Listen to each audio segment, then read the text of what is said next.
Hello, everyone. My name is Steve Swaffar. I'm the Executive Director of No Till in the Plains, and we have with us as a guest this morning one of our board members, Ryan Speer from Sedgwick, Kansas. And Ryan and I are going to talk this morning about landlord-tenant relations, a topic that is pretty much an annual issue for almost every farmer out there. And Ryan's going to share with us some of his insights into how he builds relationships with landowners, and particularly how he introduces soil health concepts with them and how he incorporates those soil health practices into his leases. So, with that, I'm going to let Ryan introduce himself and tell you a little bit about what he's doing, and then we'll go into some question and answer. So, with that, Ryan, would you share some thoughts with us? Sure. So yeah, like Steve said, we're outside of Wichita, excuse me, in Sedgwick, Kansas, and so we have irrigated and dry land, diversified crop rotation, corn, beans, wheat, milo, cotton, cover crops, cattle. So we have a fair amount of stuff going on. So we've been doing no-till for over 20 years, cover crops for 15, and all that is integrated into all our land. So every field gets treated with those soil health practices, regardless whether it's owned or crop shared. So some of the things we've tried to do, of course, we have quite a few landlords. Some of them are farm family members, uh, but most of them are not. So we try to do regular communication with our landlords. That varies from person to person. Um, some are more hands-on. That we have real regular communication. Some are more hands-off, and we don't have as much communication. So it's kind of on a case-by-case basis. But they all are aware of what's going on with their land throughout the year. So that's, I'd say minimum of monthly communication with everyone. Some of them are more. We have one that likes to meet for lunch every month. So it's just kind of on a personal basis on what they want. We also try to give them expense and income projections on their fields every year. Obviously, that's subject to change with prices and weather, but we like to at least give them an estimated, a real, not real high yield, but an average yield with current prices, and then project their expenses out, fertilizer, seed, chemical, if it's irrigated, some fuel costs. So that way they know, kind of a rough idea of what their expenses are. We can usually get pretty close on the expense side. Then we also, before COVID, we usually held an annual landlord dinner. And so we have them all to the farm once a year where we have a cookout, and we usually go over something, some kind of topic. So one year when we added cotton to the rotation, that was the topic we discussed. We've done the rainfall simulator for them. Just kind of what's on the current radar. We try to have not really a program, but just something to talk to them about, and then just they all get together and they enjoy that, getting to meet each other and spend some time together for an evening. So the biggest part of the soil health changes with the landlord. It is much different than especially when you have a landlord that used to be a farmer. We're doing it a lot different than they did. So that takes a lot of communication and building a relationship with them. So that's what we're trying to do. So we do that through constant communication and just trying to build those relationships of trust. And I think over the years we've been pretty successful at it. Good. Well, thanks. Let's go into some questions here, and we can always come back to any topic if you think of something else, Ryan. But one of the basics is, are all of your leases written? And if so, how do you structure those releases or those leases for each individual landlord? Yeah. So we have written leases with all of them.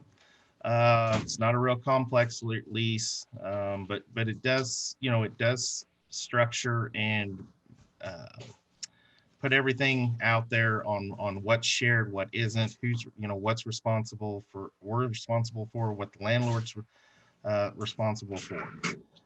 So yeah, we have them on 5-year leases that continue, but we try to review them every 5 years with the landowners to see if there's any adjustments. As fast as ag is changing, that's kind of our stance, is that we want to review them every 5 years because there may be something we want to change, something that's not relevant. If you let a lease go a long time, there's going to be stuff in there that's probably not relevant. So yeah, they are all written, and we do try to review them at least every 5 years. When you have someone approach you or you are interested in taking on new ground, what do you think it takes as far as the time to build that trust with the landlord? And what are some of the consistent steps that you take with those landlords to build that trust? Yeah, I'd say it really, everything comes on the is just communication. Constant communication, letting them know on what we're doing. We have picked up some ground recently. They came to us, and we picked up a pretty significant chunk, which came with 1, 2, 3, 4, 5 new landlords. And so, yeah, we're starting from scratch. They didn't know me at all. So we started with, basic get to know each other meetings. And then we started slowly talking about a lease. And this is really over a 3-month period.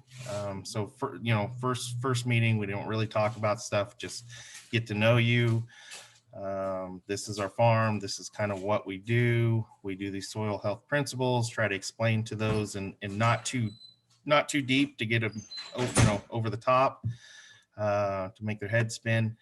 And then just start next meeting, talk about crop share, what they're doing now versus maybe what we have in mind. There's no right answer. One lease is better.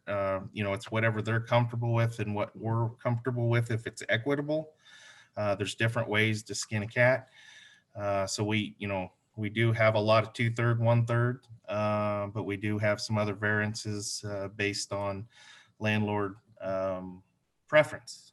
And Sure. actually, one of the landlord, I showed them the numbers that they would actually be better on a 2/3, 1/3, and they wanted to stay with what they had, which actually comes out in our favor a little bit. But so we always want it to be equitable for them and for us. And so that's where that trust can be gained pretty fast. If you can show them with numbers that you are trying to make sure that they are covered on their end. I went to them and said, I think we need to change this lease because it's too much in our favor. Normally when you do that, they're shocked. But so that's the main thing. We want it to be in the long run. So we have some leases that are on 3rd generation with the farm. Now, obviously not with me, but with the previous farm owners. We've been with those families for 3 generations on both sides. That's great.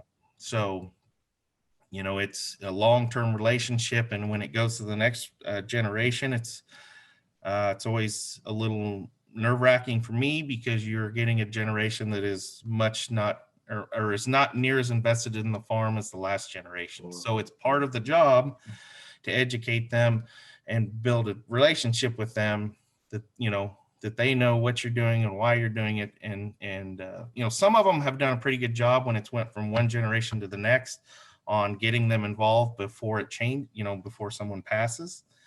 Others did not, to where it just got thrown in their lap. So we've had to deal with those differently. Of course, when they're already involved, they know us, and the other ones are just like, well, what do I do with this? How do I go about this? So we end up getting pretty involved with changing stuff at FSA, helping them through the process. And so it's everyone's different, but it all comes back to the trust and communication. apply a new soil health practice or principle on ground that hasn't had it before. How do you introduce that to your landlord and ultimately get to the point where they're comfortable with what you're doing? Yeah, so that kind of comes back to the education part. As far as the cotton, we introduced that it's kind of a different animal. It takes more inputs. The crop share is a little different. So we kind of introduced it to all of them. And then as, let's say, a particular field in the rotation was supposed to go to cotton, then we'd sit down with them individually and kind of show them what that looked like and the risk reward of cotton. It can be pretty profitable, but it can also, it's a little higher risk. So we explain to them on individual basis and give them the opportunity to kind of be in that discussion and make sure they're comfortable with it. Most of them have been. So we've added that into our rotation, so it kind of moves around. So it's not like they have cotton every year, but as it moves around in the rotation, occasionally they may have it one or twice out every 5 years or something like that. So depend on how many fields they own and those kinds of things. Sure. As far as cover crops, that's probably where I stumbled a little bit in figuring this out. When I started doing cover crops, I wanted to do it all. We did 180 the first year, and then I wanted to do the whole thing the next year. So I started getting pretty ramped up on the cover crops really fast, and did not do a good job of explaining to them what I was doing. So we actually had, for an example, one particular landlord, older gentleman, his nephews farmed, but we farmed his ground. His nephews did farm. And so, you think we're in Kansas and wheat country, and then you see he's got 5-foot rye growing on his field. You can imagine his nephews were in his ear pretty hard. Yep. So he was not happy, and I had not done a good job of communication to him. And it got, to be honest, it was a little uncomfortable. And so I explained to him what we're doing and what it would do for his soil and what our goals were with it. And he cooled off a little bit, but he still wasn't real happy that wasn't communicated. So that was a mess up on my part. I kind of got the cart before a horse and wanted to get going on the cover crops, but didn't have everyone communicated correctly. So basically I just said, hey, just give me a year here and I'll show you the results of what we've been seeing with this. And if you're not happy, we'll discuss it at the end of the year. So we had a really dry year that happened to be in 2011. So obviously anything that was planted into the cover crop on irrigation beat conventional, even no-till by leaps and bounds. We were, 30 plus bushel better than a lot of our neighbors just because of the evaporation control in 11. So it solved itself because of the yield. He wasn't upset anymore. He basically said, you go do whatever you want to do. But I got extremely lucky in that case that it worked out very positively on the yield, that particular case. But after that, I learned we needed to do a much better job in communication. So the soil health principles, we've tried to teach that to them. We've done rainfall simulator. We talk about what the cover crop does for their soil, weed control, how it reduces some of their fertilizer expenses, and that we provide the cover crop at no charge to them because it's a major benefit to us as a tenant, but it's also a service we provide to them, to make their soil better, because we want to make their soil better in the long run, as long as hopefully make it profitable for both of us. Kind of as a follow-up to that, you mentioned that you provide the cover crop as a service at no extra cost. It's not part of their billing when you go back. And talk a little bit about how you came to that decision to make that part of your portfolio versus theirs, and why you felt like that was the right decision as opposed to all the other inputs where you split it. Well, it helps us reduce our costs as far as fertilizer needs. Chemical costs was huge. Water savings on irrigation. So there's enough net benefit to us as a tenant that we would do it regardless. But I thought that was a nice way. I would assume some people try to share them with the landowner because there is a major benefit to them also. Mhm. But I felt this was something that was important to us. This is the way we want to farm. If I had to go back and do it the other way, I'd go find a different line of work. Um, but so I thought it was important enough to us to what we want to do that we would provide that to the landowners at no charge. It's just, and I thought, Yeah. maybe or maybe not, that sets us apart a little bit, being able to Yeah. provide that service. You think that's a big part of building that trust with them, in that they know you're as committed to their land as they are? Yeah, I mean, we try to be, and I think that's worked out well. I mean, if you look at some of the, where we're multi generation with some of the tenants or landowners, um, I think that's part of it. And so, and some of those, those are not family tenants or landowners. Those are people that aren't part of the family.